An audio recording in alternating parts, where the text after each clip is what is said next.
하나님께 집중하는 시간, 하루의 시작을 하나님과 함께 2월 21일 금요일 물결 어웨이크닝 말씀입니다. 시편 112편 1절에서 3절 그리고 10절입니다. 할렐루야, 주님을 경외하고 주님의 계명을 크게 즐거워하는 사람은 복이 있다. 그의 자손은 이 세상에서 능력 있는 사람이 되며 정직한 사람의 자손은 복을 받으며 그의 집에는 부귀와 영화가 있으며 그의 의로움은 영원토록 칭찬을 받을 것이다. 악인은 이것을 보고 화가 나서 이를 갈다가 사라질 것이다. 악인의 욕망은 헛되이 꺾일 것이다. 우린 많은 선택을 하며 삽니다. 그런데 문제는 무엇이 옳은 선택인지, 이 선택으로 나에게 어떤 미래가 찾아올지 알 수 없다는 겁니다. 한번 내 삶을 돌아봅시다. 중요한 선택의 순간, 그 가운데 하나님이 계셨습니까? 최선의 선택을 하려고 노력하지만 하나님 없는 선택은 헛되고 허무할 뿐입니다. 하지만 내 선택의 한가운데 하나님이 계시면 우리는 그 선택을 통하여 하나님의 역사를 경험하는 것입니다. 오늘 말씀 1절과 10절입니다.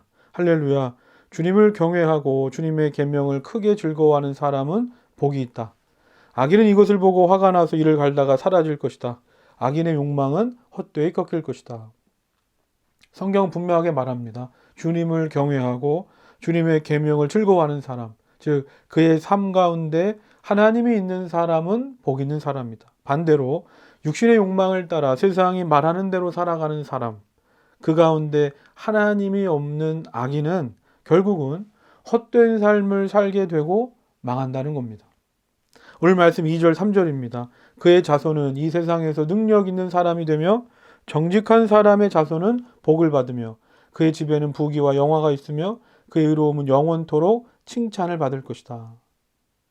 왜 그의 삶 가운데 하나님 있는 사람은 복 있는 사람입니까? 단순합니다. 하나님이 복이시기 때문입니다. 하나님께로부터 복과 은혜가 흘러나오기 때문입니다. 너무나 당연한 얘기인데 세상을 살다가 보면 우리는 이 사실을 잊어버리고 나도 모르게 복이 세상에 있고 사람에게 있다고 생각할 때가 있습니다.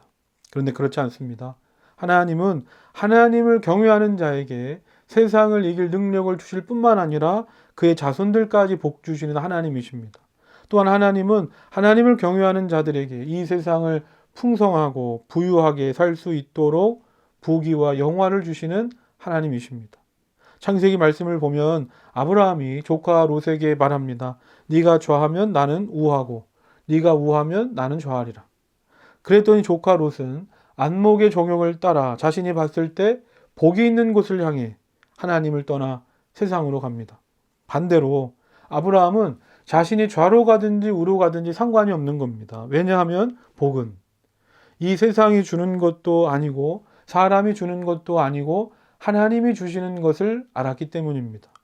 그렇다면 오늘 나는 어떻습니까? 나는 아브라함입니까? 롯입니까?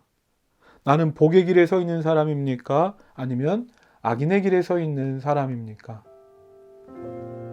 다 같이 묵상하고 기도합시다. 복은 하나님께 있는 줄 믿습니다. 복과 은혜 되시는 하나님을 경외하며 살게 하옵소서. 하나님께서 베풀어 주신 것들을 하나님의 뜻을 이루는데 사용하게 하옵소서.